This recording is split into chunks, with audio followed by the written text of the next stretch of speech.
the care you take for it is going to be like the make or break of your deer mount. There's so many guys, they're skinning them wrong, they're putting them in a bag, they're up at the cabin, they're caping them out, or they're skinning them out, and they're putting them in a shed in the corner for, maybe they shot it open like the first day and they're up there for 7 days, and they put it in a bag and throw it in the corner of the shed and don't even keep it cold. You got to treat these things like your food. Put it in cooler. Treat the mount that you want, just like the meat that you want to eat. Welcome back to Hunt the Season. This episode, I sat down with Andrew Huegel of Huegel Taxidemry out of Lebanon, Palmyra area. Went to his studio to do that. It was a really fun episode. Talked all about taxidermy, about whitetails, his Ohio buck, his Pennsylvania buck. We hear all about it. Some tips for when you skin your deer out and how to, quarter it up and take it out of the woods and pack it out, all that kind of stuff. I just got out of the woods. It's 7:30 right now. Did not see a single thing. I was set up a little too high. Walking out, I saw fresh scrapes on the bench below me. So they were just the scrape I was hunting. Right now it's October 17th. So just about to get fired up with scrapes, all that kind of good stuff. How I love hunting. I freshened up a scrape on my way in that was actually hit. That I saw fresh pee in on the way out. So it was either doe or buck, don't know. But it's good intel for what they're doing. It's a good rifle spot, I know that much. There is one camera on that trail that I did not see last time. But all in all, really good sit. Just wasn't the right spot, right time, all that kind of stuff. But it'll come together. Hopefully you guys are having some good luck out there in the woods. Hopefully you got something down. Hopefully you've been seeing some stuff. You've been having little successes here and there. Next week, this week right now, when this drops, it's cruising time. They're going to be really cruising. I know the 25th, I'll probably go to the hub scrape that I hunted before that I wasn't able to cover that buck. But all in all, I can't complain about the season so far. It's been a little hot. Acorn's been everywhere. Water's not really been there, but my setup teardown has been phenomenal. I love that. Love the stand I'm rocking now. Need to upgrade some sticks, but all in all, just enjoying the whole process.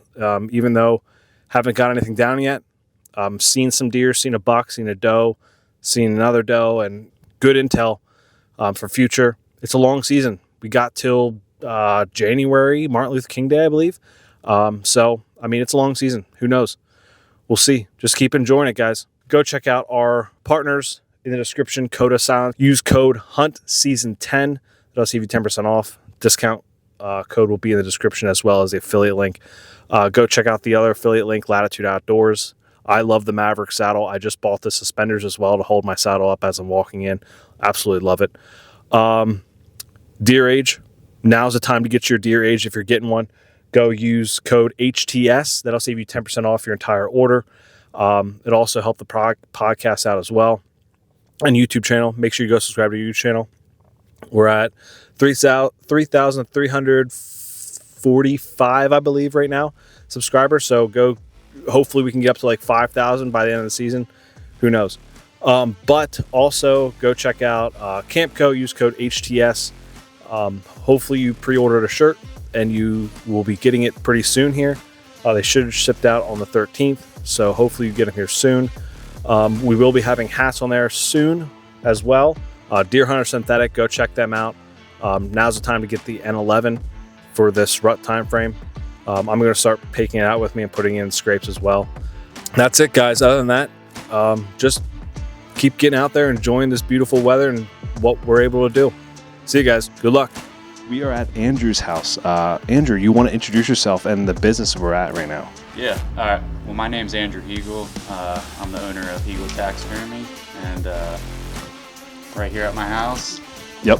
Full-time gig right now. Yeah. So these deer around us, you mounted, and even the coyote too. Yep. Is that something you did? Everything in here.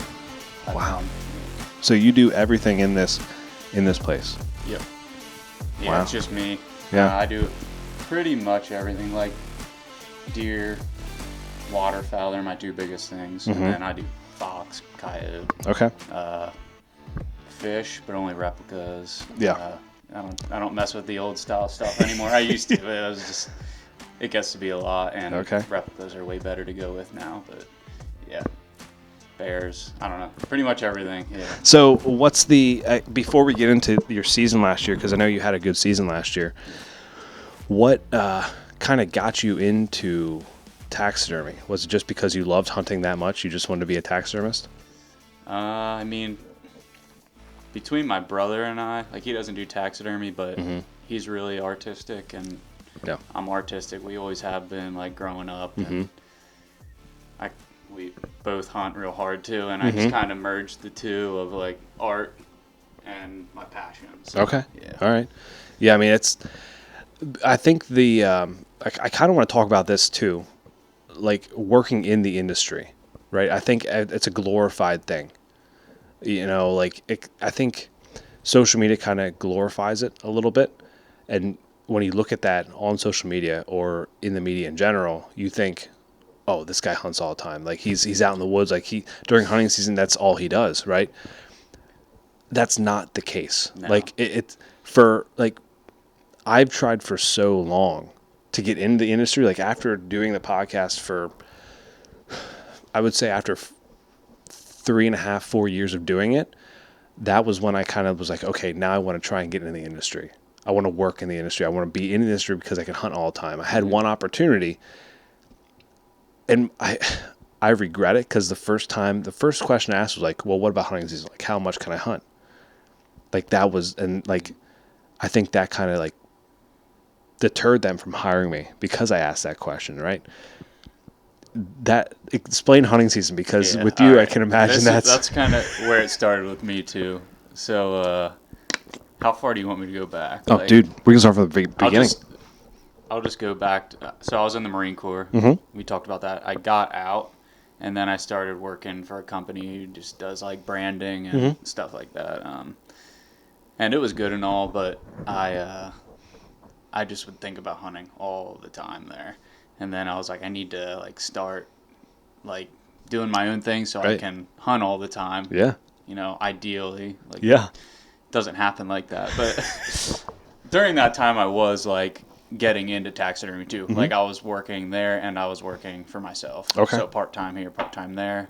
And then I eventually just switched full-time taxidermy. But quickly realized that like I wasn't going to be hunting all the time when I got all the work that started flowing in, and I'm glad the work did come in, because I wouldn't be doing what I do. But I couldn't hunt all the time anymore. But I in that merge of the 2 part-time jobs, I was really taking advantage of of that time. But it wasn't all the time, and it wasn't all that great. Honestly, I do better now hunting. Like really deciding on the days I'm going. Yeah, because you have that. You know when you're like, imagine like, how long have you been doing like full-time taxidermy now? It's been what? How many years? 3, maybe 4. Okay, so like, I imagine after that like 1-2 year time frame, you kind of like okay, I know when the busy times start now, right? Yeah. It's like that early season time, like, because here in PA, ours doesn't open up till October 4th, I think, this year. Like there was one year where it opened up like September 28th. I was like, whoa, I'm looking for a velvet buck now, right? But like that first couple weeks, I would imagine like it's not too terribly busy. Pretty much the first week, like when you're, I guess like when you're hunting those bucks that haven't been pressured yet, right? Yep. Like you're gonna get a little bit of a flow, like right off the bat, and then it's gonna die down in that so-called lull. The October lull. Yeah. Yep. The dreaded lull. That. We don't need to beat a dead horse, but it kind of dies down there and then picks up again. Okay. It gets hot, but the workflow, it's a tough thing with taxidermy too, because we're usually backed up with work, and so even if like I'm not getting a lot in the door at certain times, my schedule's still full from Oh, the yeah. year before. Yeah. So what's like the turnaround? It's like, when did when you first started 4 years ago? What was like that turnaround time for you? Because like I like schooling, obviously. How long? Like let's start with schooling, because I know you got to go to school for it, or like you can do an apprenticeship. Also, You don't I actually guess. have to Oh, do you any don't of have to. that. Okay. No. Oh. Yeah, and I mean, anybody can apply for a taxidermy license Okay. through the state. It's not a big deal, really. Some of those people would, the ones you see on Facebook Marketplace, right, where it's like, this deer looks kind of messed up. Yeah, they might be one of those. But I mean, we all started somewhere. I wasn't great to start out with, but I did I used my GI Bill and went to Bill Allen's Pocono Institute of Taxidermy in the Poconos. Yeah, nice. So I trained with him for like 3 months, and some of the people that worked there, and learned pretty much everything there, like the base of everything. And then it wasn't until I started working for myself where you're like, oh, okay, I don't have anybody standing over my shoulder saying, yeah, don't do that, do this. So that's when you learn. But I feel like it's kind of like, I know a lot of a dentist, they like, when they take on an apprentice, they really don't want them going to school. They rather have them learn underneath them. Oh, is that I didn't know if like taxidermy was kind of like that. Like it sounds like you learned from Bill. Yeah. Like you learned his, but then once you got out and started your own thing, started your own practice, right? Then you made what worked for you. Yeah. He had always told me, don't go working for another shop because they're just going to put you in the hide room doing hides. So I was like, okay.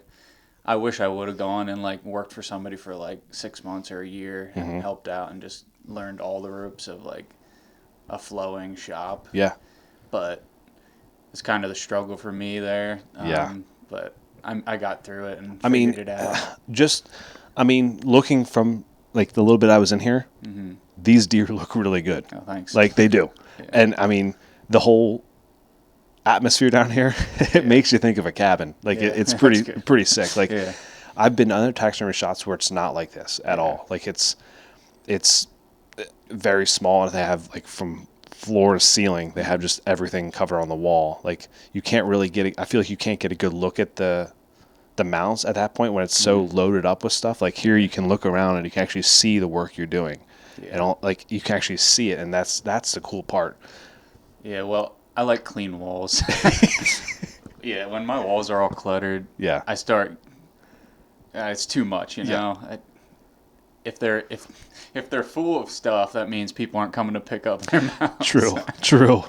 I've also often wondered about that. Walking in and you see the stuff on the wall, it's like, this guy doesn't he didn't kill all this stuff. Who didn't come pick up their stuff, or who didn't pay? I mean, my customers so far have been really good. Yeah.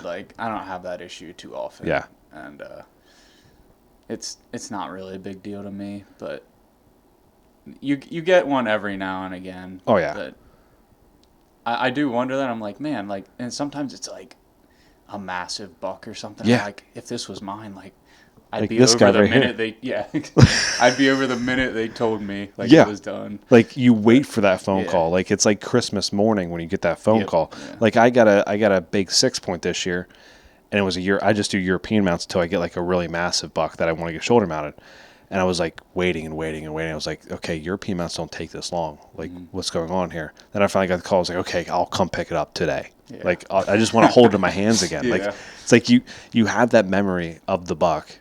I video all my stuff, so I still have the video to watch. Yeah. But it's so much different than actually holding the actual rack in your hand. It's I just want to hold it again in my hand. Yeah, you forget about it after a while. Yeah. What it was like, the moment you killed it and everything, and then just butchering it. You're with that deer for so much time that it just goes by. But a lot of the time, people had this great image of it, and then they come to pick it up, and it's it's been so long. They're like, oh man, it's smaller than I remember. No. Yeah. I can see that. I can see that. I kind of you kind of have. I think everyone has that kind of when you go and get, unless you shot a really really big buck. When you shoot a buck, every time, like, I've told my dad that I shot a buck, I'm like, it was massive. Yeah. Like, it's a massive buck. And, like, I look at him now, it's like, I don't know if I'd define that as massive buck. I mean, we're mostly talking PA here. So. Yeah. This is true. Yeah. I do it all the time. I still get super excited for any buck I see come through. And, like, this one that I shot this past season, I swore it was like a 150 when I saw it. It's not close to that, but I still got so jacked up for that. Do you score your deer? Do you know how to score since I don't really. Okay. I do. Yeah. Just to, like, keep a good understanding in my head for when people come in and, like, are like, what do you think it'll go? And I'm like, yeah, it's probably right around here. But yeah. I haven't scored all my deer. Yeah. But. Yeah. I mean, I haven't scored any of mine just because, like, I don't know. I think I wouldn't say it's degrading to the deer because, I mean, the deer's kind of like, it's dead anyway at this point. But, like, I don't know, like, I think when you have a certain score in your head, like, say if you want a 120 buck and you shoot one and then you score, it's like 115, then you're like, dang. Like, you get depressed and it's like, you shot a really nice buck. Yeah. Like, you shot it. You pulled the bow back. You pulled the trigger, whatever. Yep. You should show a little bit more respect to the animal. Like, if you know for sure it's above a 120, sure, then measure it. Like, but, like, if you really want to, like, do whatever you want, but I don't know. I do have guys come in here that, like, bring a deer in to get mounted and are like, yeah, I shot this one, but I'm kind of regretting it now. I should. Really? But why are you getting it mounted then? A shoulder mount, like, that's a lot of money to, like, I regret shooting it, but they're still nice deer. Like, yeah. But they're kind of taking it away from the animal, you know, which is fine. Like, I just hear it a lot, and I even see it, like, on social media and stuff. I'm like, I just don't understand. For me, I don't have a score in my mind, like, when I go hunting. It's like whatever in the moment, like, when that deer comes through, like, I'm feeling, and it's just meant to be. No regrets. That's what's going to happen. And, yeah. I feel the same way. I've talked about it numerous times, but, like, if your first instinct is, like, pick up that weapon and shoot that deer, like, there should be no regrets after shooting that deer. Yeah. Like, maybe the regret of, like, oh crap, like, I'm 3 miles in. Yep. Now how am I gonna get this thing out? That happened to me in Ohio this past season. I don't know if you want me to go into that yet, but So first, before they get into that, tell people where you are with your taxidermy, so, like, we can get that out there for them to know where you are first. So I'm, like, right between Campbelltown and Colebrook, directly in between on 117, Lebanon County. Most of my work's local. I don't really take any shipments in. I don't like dealing with that, but also because CWD too, right? Yeah, Is that and I'm a CWD co-op, so I can take in deer. So pretty much what it means to be a CWD co-op with the Game Commission is if you shoot a deer, even in a CWD zone, like, a lot of people are under the assumption that you can't bring it out without, like, doing all the legal stuff. Right. But if you are taking that straight to a CWD, either, like, dumpster or taxidermist or butcher shop, you can take it straight there.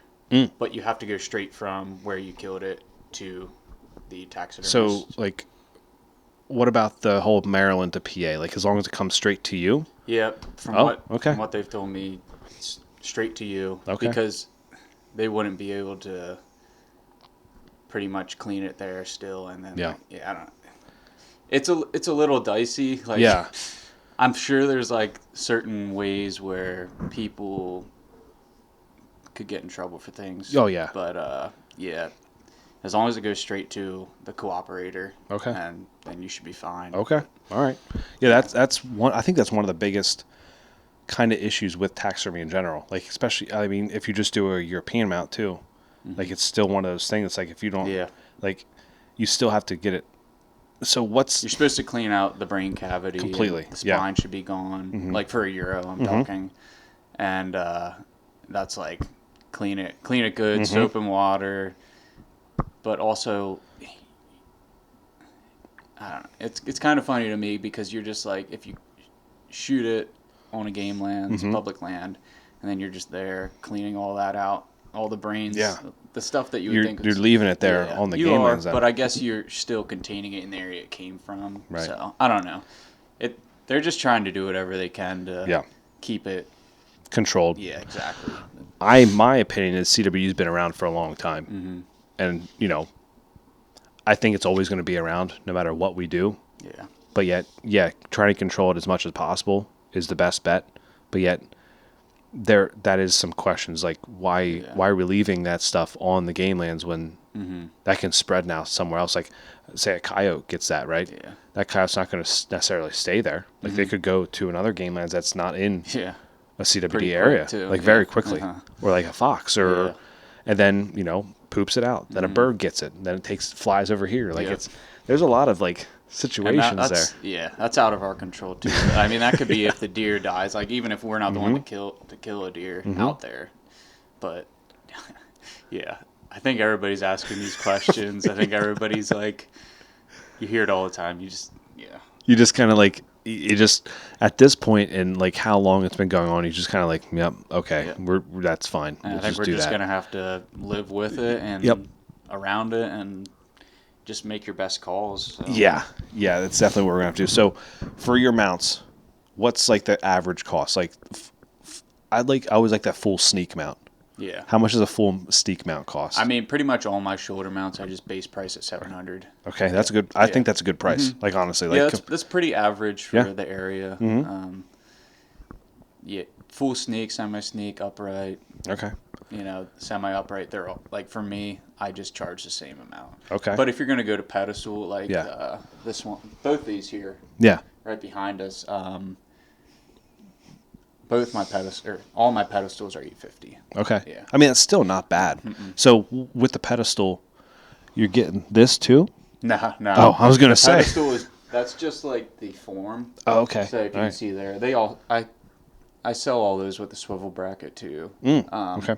They just give more depth to the deer, more body, different angles, and I get all my forms from Mackenzie. That's what I was going to ask that too, of where you get yours from, because I know, is the Mackenzie one of the bigger ones? Yeah, they're one of the biggest. Okay. And luckily, so out of like the 4 or 5 distribution sites they have, one of them's in Mechanicsburg. So oh, that's nice actually. That's real nice. So you can go pick it up instead of paying for shipping. Yeah. That saves you a good amount. Probably. Getting all those forms shipped.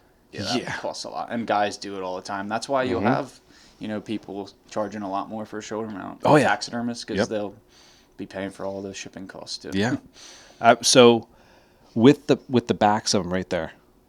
Yep. Have you ever done designs on the back? Yeah. Have you? So I'm still working on finishing the back up on that one, but like the back of that one I think has leather and a rope border. But one thing I've always liked is like if you do a map. Yeah. Like the topo map. Yeah, that's cool. Like that would be a cool one. Yeah, I should look into doing that because I have a ton of old maps from my grandfather from like up in the mountains. Yes. So yeah, that'd be a cool one. But I've done like textured stuff, like rock kind of look in the back. And I've been seeing guys recently do like barn board and stuff like that. What about those old pictures? Like it looks like they're like yellowish type pictures on the back. Like say it's like you and your grandfather. Oh yeah. Right? Yeah, like on the back of it. I think that'd be pretty cool too. Yeah. Like especially for my first deer, that's the only one I have shoulder mounted. It's a small little 7-point. And my dad paid for it because of my first buck. A shoulder mount? Yep. Or is it a pedestal? Shoulder. Okay. Yeah. So like it would be cool to like get a picture. I don't know. I don't even have a picture of. I think we got a picture of my dad, me, and my grandfather with that buck. That would be a cool one. I don't know if to put it on the back of that would be pretty sick. Yeah. Like a yellow type thing. Like that would be awesome. And then have my grandfather sign it. Yeah. And my dad and then me. Yeah, and that'd be cool. That would be really cool. It'd be really cool on a pedestal because you always see the backs on a pedestal. Yep. Shoulder. I mean, you can still take it off and show people. Yeah. That's why I like European mounts so much. Yeah. I can just take them off the wall and show them, or the racks or sheds in general. I can just show them. Yeah. I'm not a big shed hunter, but like the 2 I found this year, I like showing people. I'm pretty sure I found just 2 as well. So okay, so 700, 850 for a pedestal, which that's pretty cool. So do you make these two for people if they want them? If they want it, yeah. Okay. There's things I make and there's some things I don't. Yeah. If I have the time and the resources, I'll make them. But Okay. a lot of, or coming down the road here now, like I'm getting real busy and Yeah. I'm not having as much time to make like, for say like the pack mounts here. I used to make Those the things are pack so mounts. I used to make the packs for the mount. Mm-hmm. Now I'm just buying them because I have too many mounts to do, so I don't have enough time to build those. But that's one that I would like. If I packed one out, like the one I always hate saying that I'm chasing after a buck, right? Yeah. But yet, the one I'm after this year, like if I get a good opportunity at him, and I pack that one out, like that would be definitely one that I'd want to get a pack out on, because like it would just be really freaking cool. And honestly, like I would, if I pack out on my tree stand, I'd probably use my tree stand because that's a memory that I'm never. That'd be cool. I'm like purely just like however it works. Well, like I almost was in the same boat there. Yeah. Like I packed it out with my Kuiu pack. Yeah. And I was like, okay, I need to use this pack. And I bought this pack like on clearance years ago. Yeah. So I was like, I'll just buy a new one. I'll use this pack for my backpack mount. And then I looked up the new prices on those. Nope, not happening. Like, I can't just put my Kuiu pack up on the wall. And no. It's a shame, like you can't like buy replicas or something. Yeah. Like I imagine, like if you had a buddy who was like a 3D printer, like you know, make it, or like someone who does really, like your brother does really good artwork. Like he could have him like just like somehow like paint one to make it look like, buy like an old like backpack from like Walmart and just like have it like painted up. Yeah, I'm just gonna go with the trusty old wooden frame. They do look sick though. Like they are cool. Yeah, like that's really cool. So like before we get into shooting, because I do want to get into shooting because you shot 2 really nice buck this year, PA and Ohio. When you're packing one out, what's the best way to like skin one? Because like it's always in my mind, like I did one doe. I did the gutless method. Yep. In the PA wilds up in Clinton, Potter County area. How far in were you? 4 miles. Yeah. And I was like, I'm not dragging this thing the whole way out. You're crazy to shoot a doe that far. That's cool. That's cool. It was, that was the year. So that was like, I put so much pressure on myself that year. Yeah. Right. Like, you know, I sat maybe 60 sits. It was right before my daughter was born. So I was like, I have to get as many sits in now because I don't know how many I'm going to get when she's here. Yep. And like, I passed up a 7-point on public down here. First time with a bow. I was like, it was 2 years into doing the podcast. I was like, you know what? I'm macho man. Like I got to get a big buck down or something like that. And then I finally had a humbling experience. I was like, I'm 4 miles in right now. I don't have a single deer under my belt. I'm shooting this doe. Yeah. Like I took my pack out bag in with me. So it was like easy to do it. But it was like the first time doing that, I was like, well, what if I got a buck back here? Like I don't know the proper way to skin one here that I could possibly, because if I get one 4 miles in, it's probably going to be a tank buck in there. Like, so what's like the proper way to do that? Are you thinking for a pack mount or a short mount, or just we can go through both? Yeah, I think I imagine there's probably a difference because like with a pack mount, you probably don't have to have it perfect. You still don't want to like butcher up the head, like just leave the head attached. Don't cut it at the base like of the neck here. Yeah. But for the pack mount, you're gonna have to bring back the whole hide because I tan the whole hide to use for that. Okay. But if you're just doing a shoulder mount, you only have to bring back pretty much half the cape there. Okay. But either way, if you're gonna quarter, pretty much just case it out, come up the belly. Don't go too far up into the brisket. Just right up the belly, and you're just kind of open up the deer. And then when you get that whole hide opened up, the whole, I guess, carcass, all the meat and everything is kind of just laying on that hide then. So you can start quartering it on top of the hide. Okay. So you don't get everything dirty. Yeah. I mean, you're always going to get something dirty, but, or you can bring a tarp in or like something like that. But for the legs, you just go up the back of the legs there, and then yeah, you just kind of open it up like a jacket. Okay. And then start quartering it. I usually try and hang it in the tree if it's just me. Right. Like hang the hind quarters up and start loading it up in the bag. Okay. But, so pretty much like if you come up like halfway for a shoulder mount, like if you come up like to that the bottom of that rib cage and go the whole way around, and like that's pretty much the part you want to keep a little safer. Yeah. Like if you're shoulder mounting and you're not taking the whole hide out of the woods. Mm-hmm. I just say like cut the deer in half, like right at the center, like between the front and back legs, cut it right in half, and that's more than enough, more than the taxidermist is going to need. All right. Like that'd be well enough pretty much to do a pedestal mount even. Okay. But it's nice to have extra, you know? Yeah. Because you'll get the short capes or the worst for me anymore is like the armpits are cut out.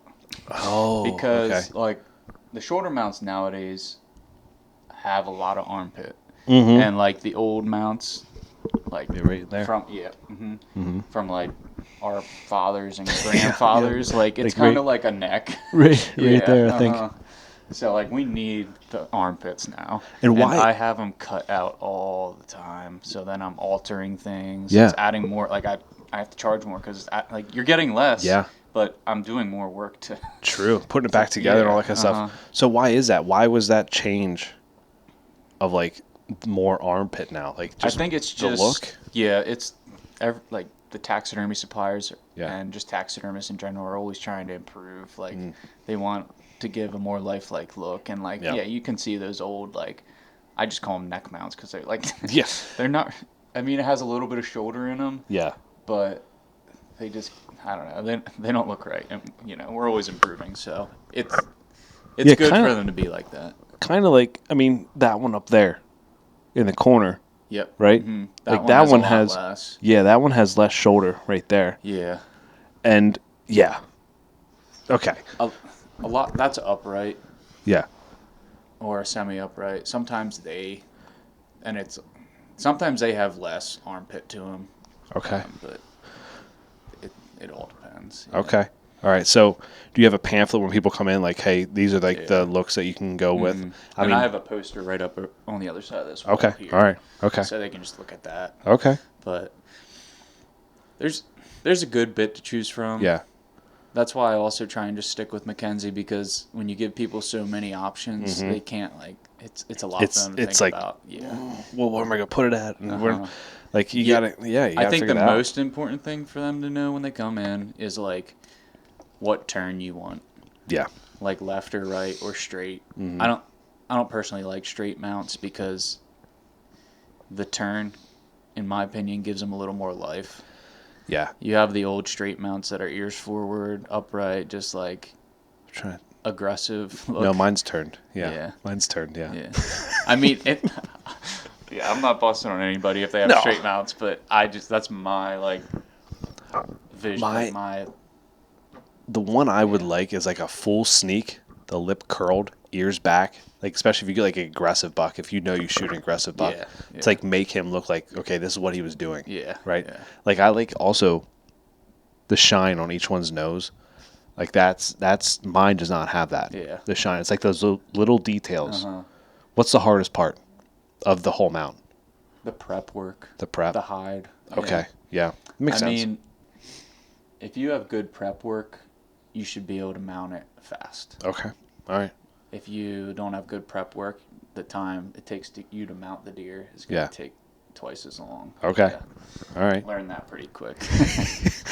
What biggest tip for someone who is coming to a taxidermist, primarily if they're coming to you, because we're trying to get these people to come to you now, so get you more work, right? Yeah. So what's like one thing they should do when they come to you? Like with bring the mount. Tag. Bring the tag. Bring the tag. That's a good one. Bring a deposit. Yeah. And this is for any taxidermist. Oh yeah. Because I don't think there's anybody out there that doesn't usually ask for a deposit, but yeah. And the tag, that's just a legal thing. We got to have it with the deer. More importantly, it's before it gets to me is the like biggest. That's where you're gonna have like the care you take for it is going to be like the make or break of your deer mount. Okay.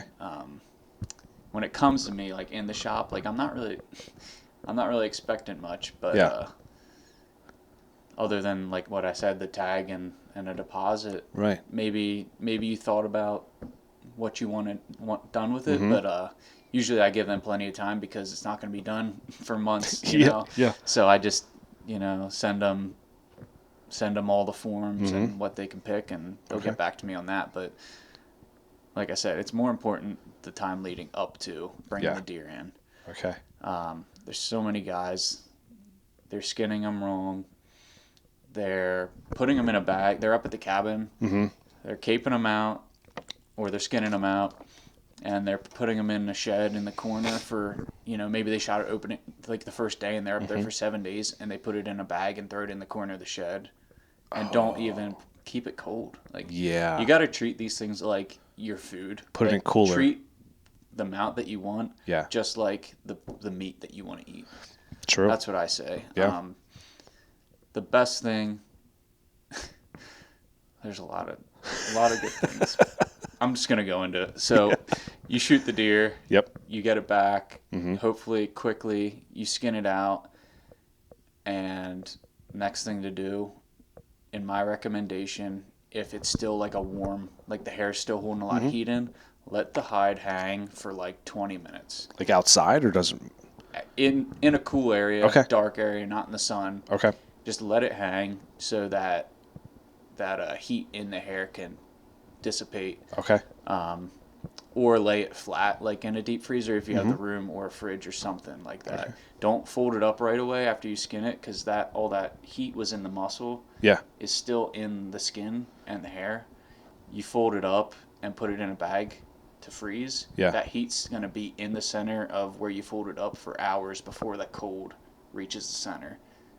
And you can have a lot of hair slip from that. And it's like the simplest thing. Yeah. But I get it all the time. Not all the time, but right. I mean, that's probably something that people overlook quite a bit. I shot it.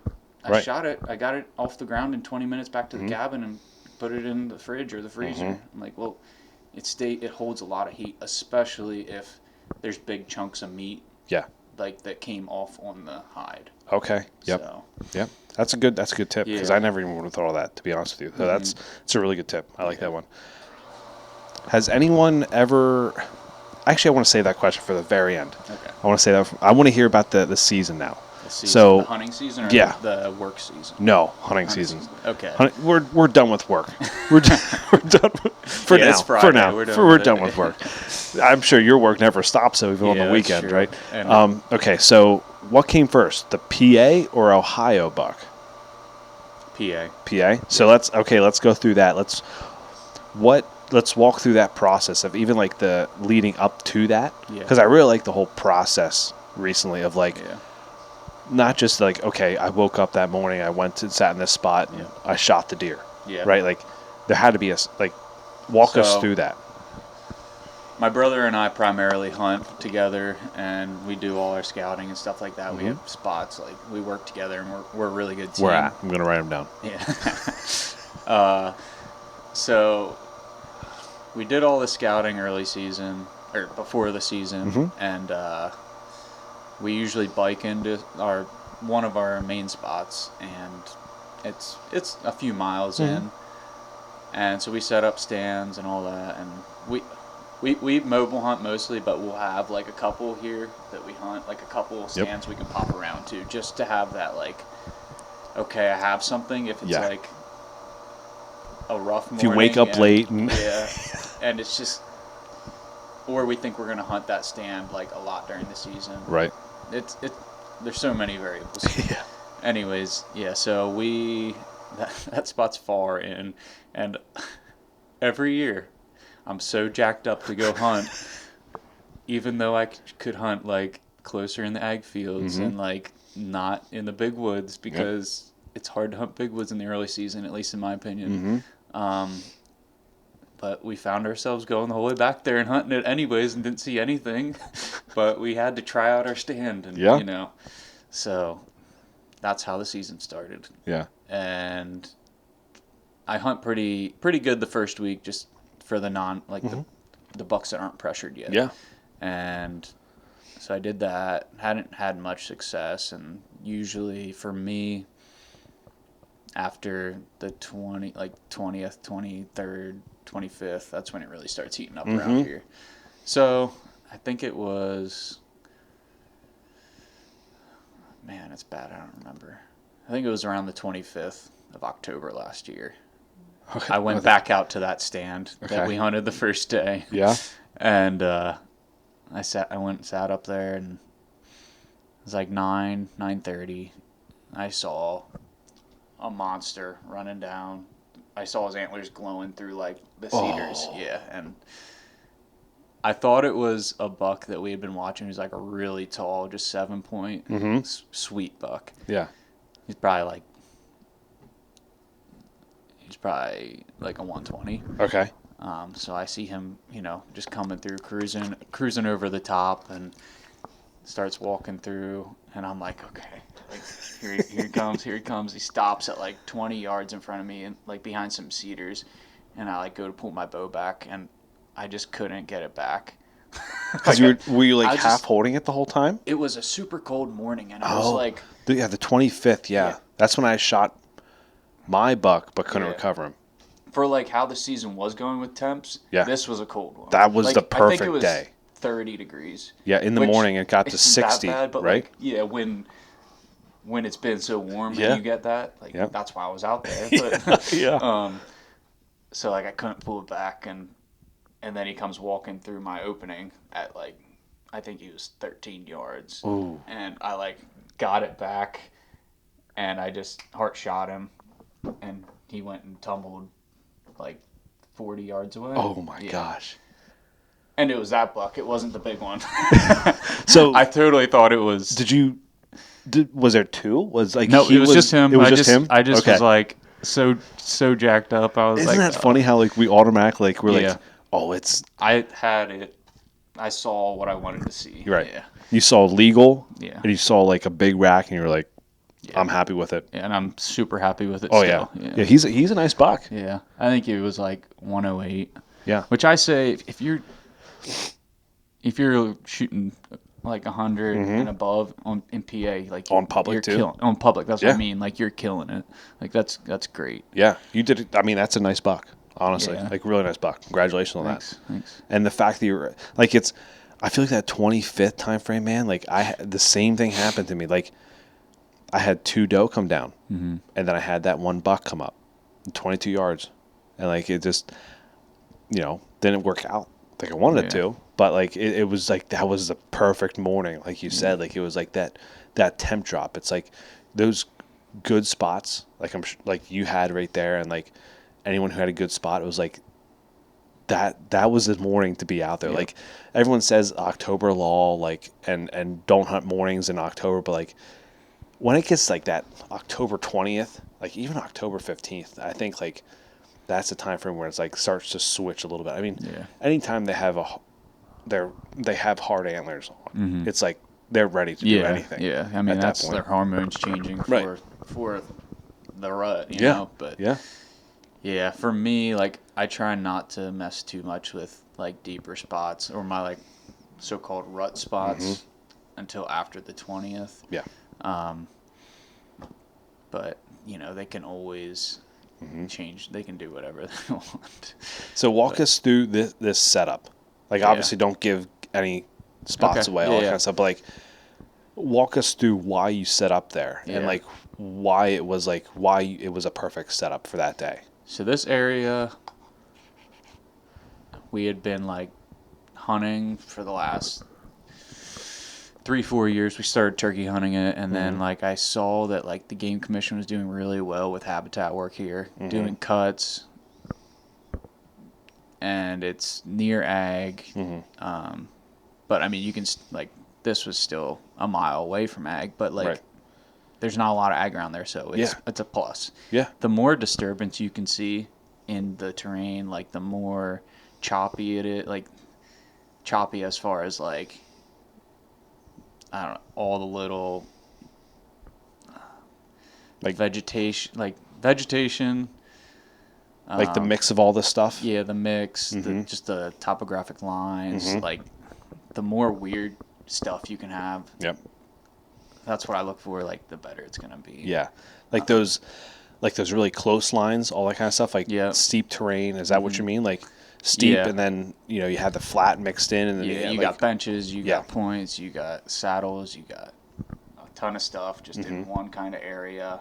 And then you have thickets, you have just everything. Yeah. If you can get all that in one spot, that's what I key in on. But this spot, it was kind of like an old clear cut, and these clear cuts are probably, I bet they're 15 years old. Ooh, 20, maybe 20 years old. Yeah. They're old. But it's clear cut, and then you have some points running down off of those. And I kind of hunt on that line of the clear cut and the hardwoods. And then pretty much it's at the top corner of a clear cut. Yeah. So there's so much stuff coming together. It's like the top corner of a clear cut, but on that top corner, like I'm on this hillside, on the top corner of it is a bench. And then right above that, it's just steep mountain. Oh my gosh. So it's a pinch point right there, the automatic pinch point. Yeah. And I don't know how much bedding they're doing in this clear cut, this old cut, but it has to be really thick in there. 15 years, that, especially under pressure. Yeah. Yeah. And it's kind of weird because, like, I've heard other people talk about this too. Like, well, I heard Steve Shirk talk about this. It was like, you know, everyone, like 6 years ago when we first started the podcast, everyone was just then talking about clear cuts. Yeah. And now it's kind of like, now clear cuts are being over pressured. Yeah. Because everyone talks about clear cuts, right? But then there's that early season time frame, like you said, where like I don't think people are really hunting those clear cuts yet. When it's like that's a really good food source, and like that when the doe aren't really pressured yet till rifle season, I think clear cuts are a waste because everyone's gonna be driving them out. Yep, they do. Then, these ones get driven out pretty good in rifle. But then you have doe still bedding there in early season, so like why would a buck not cruise around it?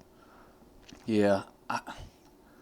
I don't care how pressured they get sometimes. Well, depends how far they are from the parking lot. Yes.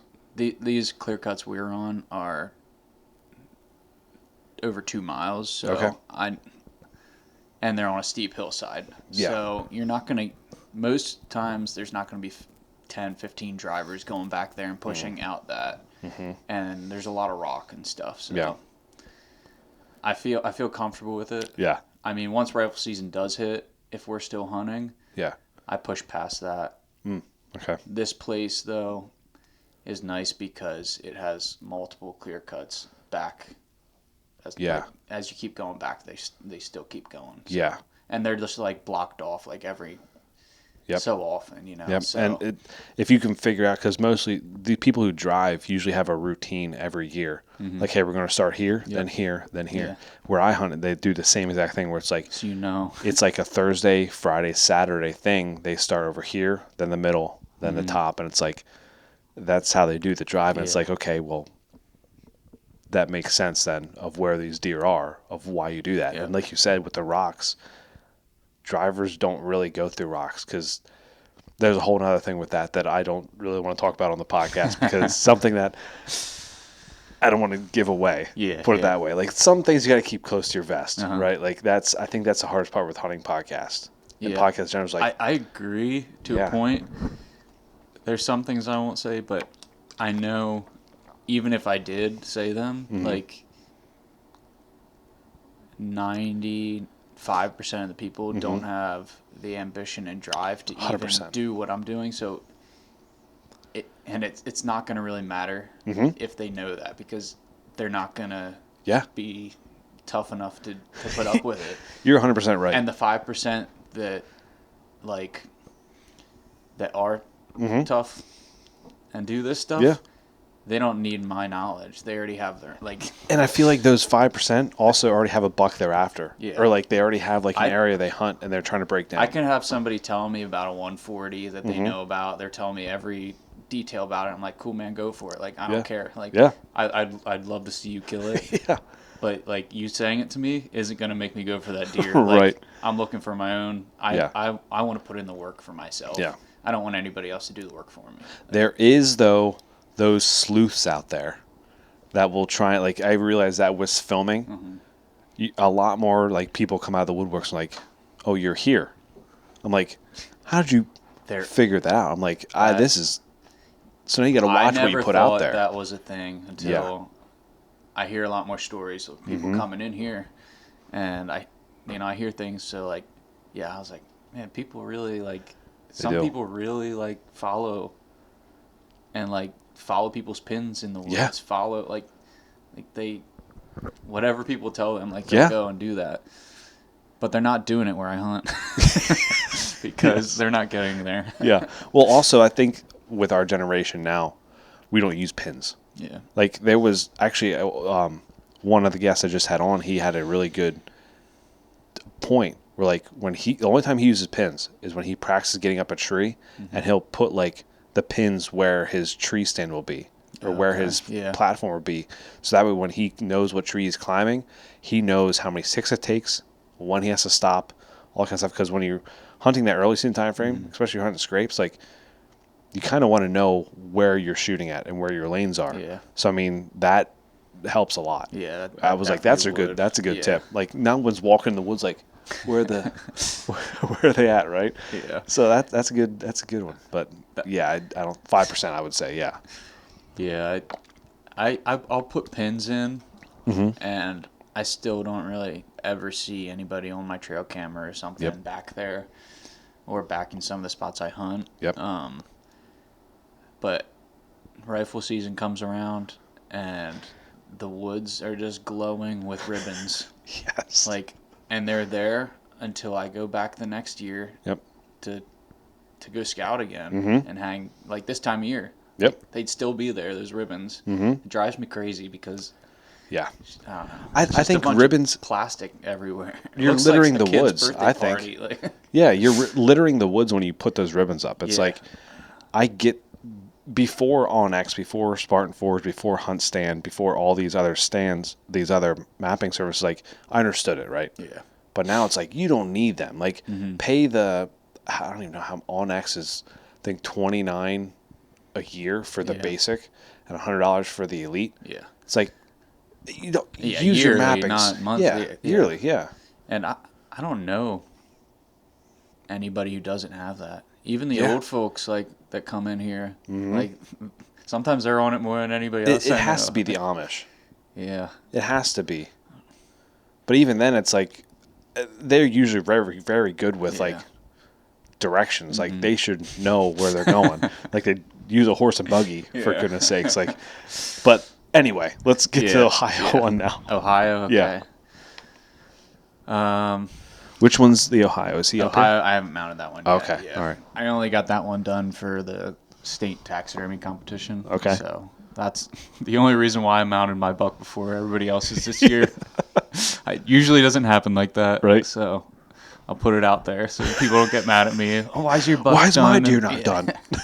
No, they wouldn't care. But, so Ohio, we hunt there every year. Southern Ohio. Everybody knows, like, tons of public land down there. Yeah. Mountains of Ohio. Yep. And we've been going down there 5-6 years probably. And there's nice bucks down there. They're hard to hunt, hard to find. Yeah. Would it be harder than PA? I think they're as difficult until you figure out how it works down there. Okay. Yeah. All right. But we kind of figured it out the last couple of years. Yeah, I was just say, did your my brother and we don't have because you're gonna. Yeah, he's on another. So I don't want to know too much about. Like I already know, but like the story wise. Yeah. So it was like day 3, and for whatever reason, the last few years we were down there, and we go like pretty much beginning of November for a week, and every year we go for whatever reason. It seems like it's just 80 degrees the whole week. Of course. But the last couple of years it was that hot. We killed them. And before that we weren't killing deer. Yeah. We figured. So when it was cooler out, you weren't killing them, but when it's hotter out, then you were. I think it's because where we stay at this camp out there, everybody's like, it's too hot. I'm not going out. And everyone had the same mindset. My brother and I would just like, that just feeds us. We're like, these guys are sitting back like we're gonna go kill something. Yeah. Yeah. And yeah, so that's what happened. I went 2 miles out probably and dropped down this ledge that I never been down before. I had walked past it so many times scouting. I'm like, I need to go down there. I need to go down there. Yeah. And it was just like this long point, drops down, and a bench is like probably like 100 yards down the point. It curls right around the point the whole way around. Oh, the bench does. It goes the whole way around. Another couple 100 yards down, it's just bottom. Okay. So, deer cruising up there, catching thermals, dropping down. Well, I went out there in the evening, so with it being that hot, and I dropped right over that bench where the sun was hitting, my thermals were like straight up, like crazy. Yeah. And, I mean, it was an hour and a half before dark. And these... Oh, let me go into my setup quick. Okay, yeah. I was worn out from scouting, like that morning, and I dropped down there. I didn't bring any of my climbing stuff. Okay. I was like, I'm going in light, and there was an old, kind of like, it looked like where a huge tree had fallen over, and it was just a hole. Yeah. And it was right on that point. Okay. Like, backed up against the mountain behind me. Yeah. And so I got down in that hole, cleared it out, and pretty much my thermals were going right out of the hole straight up. Yeah. So I was like kind of below any deer that would come through. Okay. And they would have never known I was there. Yeah. Even if they came right behind me. It was a weird setup, but weird is good. So I sat down, had my bow in front of me, and like I said, I think it was an hour and a half before last light. These two doe came just booking around that point. They came right around, like, back here, probably like 20 yards, and then curled that point and came down the other side of me. Never knew I was there. They stopped right in front of me, too, for a little bit, and they're, like, breathing hard. And I'm like, okay, like, something's going on. And it's early, and it's 75, 80 degrees. I'm like, they're already up and going. Yeah. And 5 minutes... Well, I grabbed my bow because I'm like, I feel like something's coming. 5 minutes later, I just hear...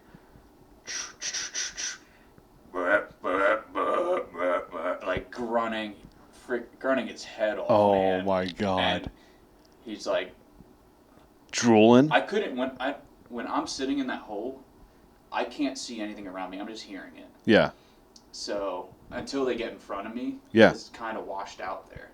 So I'm sitting in that hole, and I hear him grunting, so I just draw back. Right, yeah. And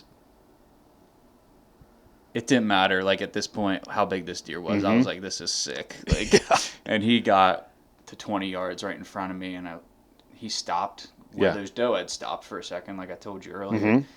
And then he just, like, his jaw was hanging to the ground, like, he's just been running, and he's looking for these doe who are still, like, only 100 yards. Like, he's almost about to get on them. And I just let it fly because I was already drawn. And just pop right through. Double lung, like right at the heart and lung. Yeah. That conversion. The perfect area. Yeah. And he didn't know it hit him. He just rolled down the hill, like 60 yards, and he just died there. That was cool. And that was my third hunt down there, like the third day or something. Dang. We were a couple miles back, and it was evening. I don't like shooting them like that in the evening because it's just like a long night. And my brother still has a tag. My dad still has a tag. But they, my brother had actually gone further than me. We went down the same trail, but he just kept going on his bike. Okay. And so he's like coming back.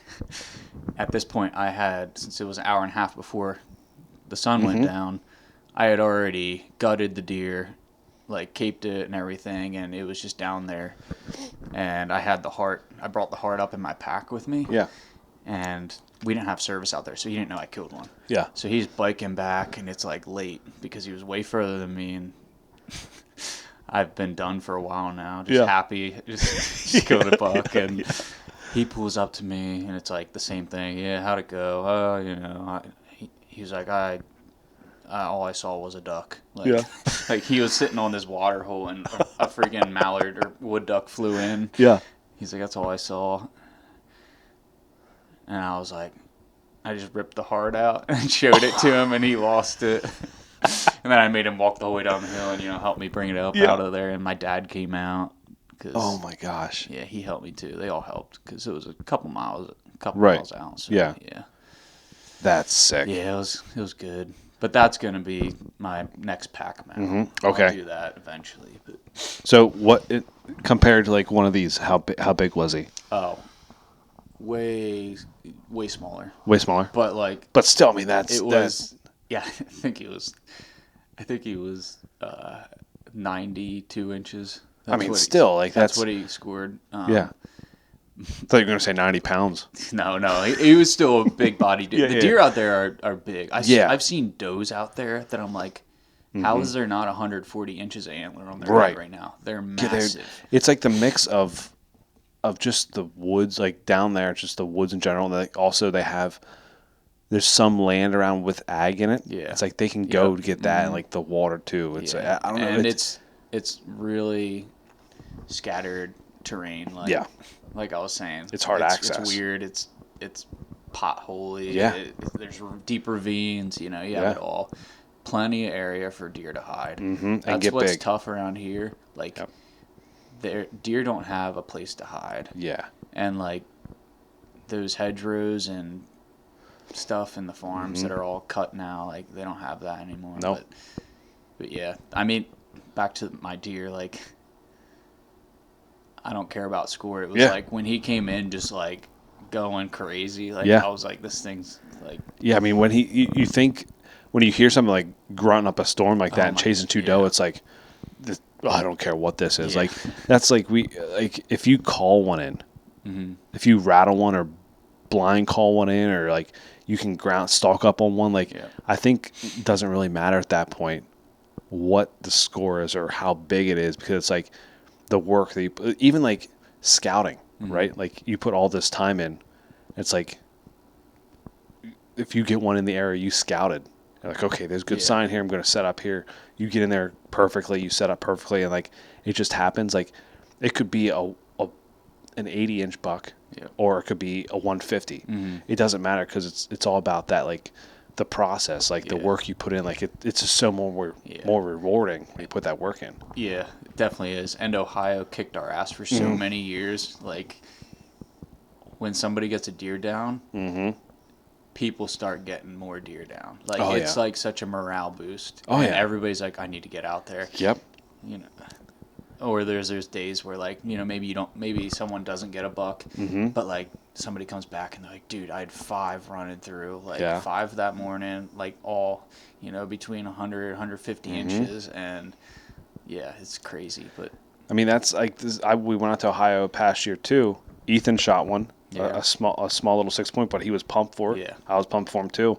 And then like after we found his, went to another spot, and like I almost got one then too. It was like that. The morale, like you said, is like when one person gets one down and everything works out, the morale's up. Yeah. And you just like, okay, we got to stack it now. We got to stack it on top of the morale and just keep going. The camp that we were in, like it was a great year. Yeah. Even with the heat, like I think we had I want to say like probably like 5 bucks come in. Wow. And how many people were in the camp?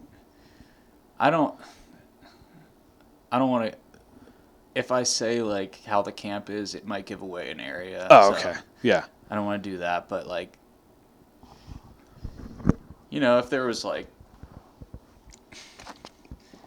10 of us, like, and 5 people got bucks. I mean, that's pretty good. Yeah. That's pretty good. 50% success, that's good. That doesn't happen. Like, there's been years we go out there and it's like, oh yeah, that one guy, he shot one. But like nobody else has been seeing anything. Right. And like we didn't even have any luck either. Yeah.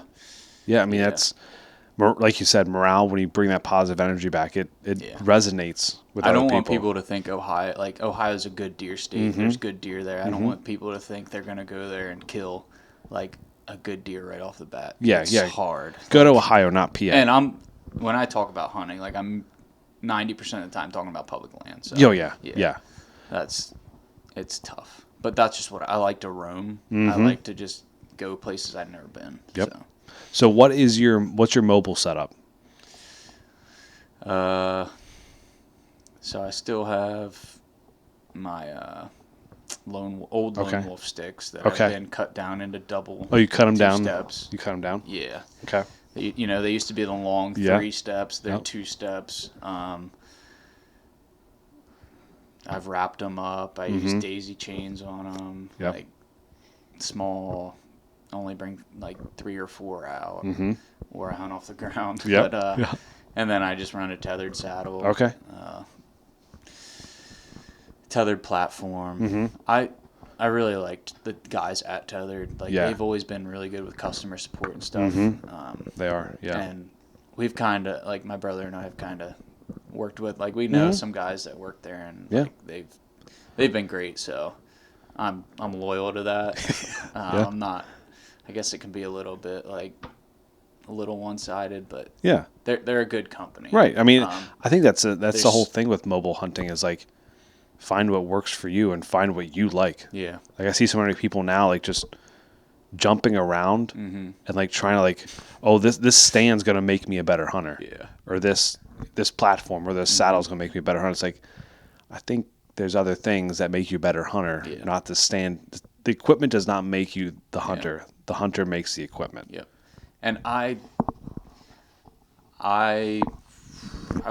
probably be more of a tree stand guy if I didn't like go in as far. Like I strictly hunt out of a saddle because I want to be able to not wear myself out. Yes. I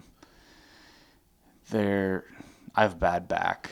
Yeah. So like they're not the greatest for me. Like they hurt my back, and that's nothing to do with the saddle. That's just from carrying heavy weight in the Marine Corps, I think. I don't know. Oh, 100%. Yeah. Like, yeah. 100%. So I can't stay in it all day. No. So that's why sometimes I find myself on the ground or that's why I like the hybrid. I like hunting with a lightweight stand and the saddle. Like that way I can like rest my knees against like or sit down on it, like whichever. Yeah, that's what I killed that buck in. Is like I was in a tree stand, but it was like a lightweight tree stand, and then I still had my saddle on. Yep. Because it's like if I'm going to use a harness, I might as well put the saddle on because then I can just switch back and forth. Yep. Instead of using those bulkier harnesses that you can't like change your layers in and stuff. Nope. So saddles are great for layering up. So I love it. It's one of the best things that's probably been like reinvented for hunting, because it was like saddle hunting was always around. They just made them better. Yeah. I've even worn them like gun hunting, like rifle season comes in, I'll wear it, not even bring my sticks or anything, and I'll just tether into a tree. Yep. So I'm sitting there, but I can have my rifle against a tree with the tether on. Yeah. And it's comfy. And just like hang there instead of like, and I feel like you don't make as much noise too. Yeah. Like you're not crunching on the leaves. Your feet are against like the base of the tree. Yep. Yeah. Yep. And you can just like kind of swing around at the same time. Like if they're coming around, you can still stay with the tree too. You can hide behind it. Yeah. Yep. And they never see you. It works good. Question to like kind of like wrap up the podcast. Yeah. Because we talked about like people coming in and all that kind of stuff. What the weirdest thing first? Has anyone ever weirdly come in here, like try to get something taxidermied or anything like that? Also, has you ever had like someone poached a deer and try to get it mounted, and you had to report them? Like, I feel like that has to happen somewhere, right? Because we just had that case in Pennsylvania where I think it was down like Bucks or like somewhere like that, where like the guys had like Chester, yeah. Where they had like 70 mounts, and I was like, who was mounting? I'm pretty sure it was Chester. Yeah, and like within like I think it was like a 5-year span. Yeah, like they killed like 70 deer. Yeah, I was like, I would definitely like pick up on that. Yeah, because like it's not worth my license. No, and my fines, because like I do this to make money for my family. Yeah, like I'm not gonna risk that. Yeah. Just by bringing in a few more deer. Yeah. Like I'm well off enough with like my clients now. Like I have good clients, so I'll keep it like that. But to get to your question, no, I haven't. I'm sure there's deer that go through taxidermist places that like it was an iffy harvest. Yeah. But we never know about. Right. And I've never had anybody that like I knew for sure like did something. So I can't speak for that one. Okay. But for the odd one, like I have people. It's like the biggest question. Even if they're not serious about it, everybody has to ask me if I'll mount their pet. Like, I get it all the time, and I'm like, no, I don't do dogs. I don't do pets. Like, Yeah. it's just different. Like, you look at your pet, their whole life. Yeah. You really know what it looks like compared to a deer. Mm-hmm. So if I try to mount that for you, and like, there's a high chance that it's not going to look exactly like you remembered it, because there's so much. You can't buy a form from Mackenzie for a Chihuahua, like. Like, you got to recreate that whole thing. You got to pretty much, you'd have to skin it out, and which is weird to begin with. Yeah, I don't even like saying it. No, it's and you'd have to make a cast of the whole body and mold it, and like, it's just not my thing. It's almost like, it's kind of like a fish mount, right? It's like you kind of have to buy, like, you have to make the fish mount look like the fish that you caught. Yeah. And that's just, I don't know why someone would, like, I love my dogs. I love my dog. I love my parents' dog that I grew up with. And it's like, I don't want a mount of, like, I don't know. I just, like, there's certain things that I have done and will do, like, as far as like farm animals, like livestock, like say they're like the farm or farmette, whatever, like small micro places, like have prize animals that like they show and stuff like that. Like, I'll do that. Yeah, that doesn't bother me. That's a little different. Yeah, it's not like their pet. It's like I don't know. Yeah, that's a lot different than like someone bringing their cat. Like, can you mount my cat that was in my life for 13 years, and that's like, no, I think he's just getting cremated. Yeah, I don't think. I'm sure there's a taxidermist out there that will do it, that doesn't honestly care. I think there's more out there than you'd think. I believe it. It's just like a moral thing for me. Yeah, I don't know if I'd even want to do that. I'm already like, okay, I'm a taxidermist. I'm already weird, so like, I gotta keep it a little under wraps. But gotta draw the line somewhere, exactly. Right? Yeah. So no on that. So now everybody knows. Like, we had one. We had a taxidermist on before that he said that someone wanted to have their grandfather mounted. Oh my god. That has not happened to you yet? Okay. All right. Well, hopefully I haven't got that one. Because that would be that's borderline like psychotic.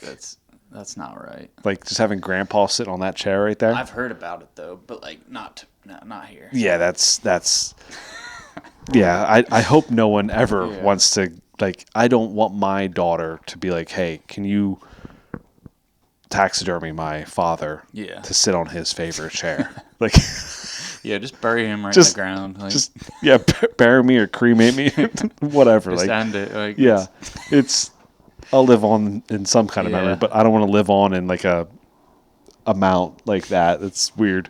Yeah, no. And as far as like the weirdest thing I have mounted, it honestly, everything I've mounted's been game. So okay, yeah, cool. I mean, other than like the farm stuff, and whatnot, but yeah, I'm pretty normal. Anything else that we should cover in this? Because I mean, we covered CWD, we covered how to skin a deer the proper way, really, to bring it in here. And I get when, like, if people botch up a deer, like, it's normal. Like, if I didn't know what I know, it would be hard for me to do too. Yeah. Like, it's not something that comes like naturally. Yeah, naturally, not at all. So don't feel bad if like that's. Let's cover that right there. We didn't even cover that. Okay. I'll show video in this then, but this deer right here that has that deer. I grunted that in 200 yards across the field. He came running straight in at me. Was like all puffed up, and I was in a saddle. I'm not gonna make any excuses here. I shot and just all puff of hair right in the front of him, the brisket, and just right through him, and he just puffed up like I grunted at him. So, and this has happened to me a lot, where like a deer's super mad like during the rut, and he puffs up, and I probably shot. It was like 25 yards. Yeah. I don't know what happened again. Like, I sucked. So that's it. No excuses.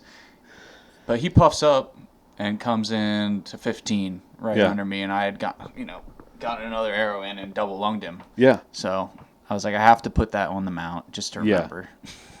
To always remind myself to take an extra second to drop, to bury my pin in him, So that's something you do too. You can do that kind of stuff too. Yeah. Okay, that's cool. I like that. Yeah. Even though like it's just one of those memories just adds to it, right? Like that's the cool part about taxidermy is like these are living memories. That one there also, you can see his right eye. I was looking up there and I was like, is there no eye in that one? That one I shot too, and in the eye? No, he was just blind. Oh, I was like, he was blind in that eye. I think he was like a 4, maybe even 5-year-old deer.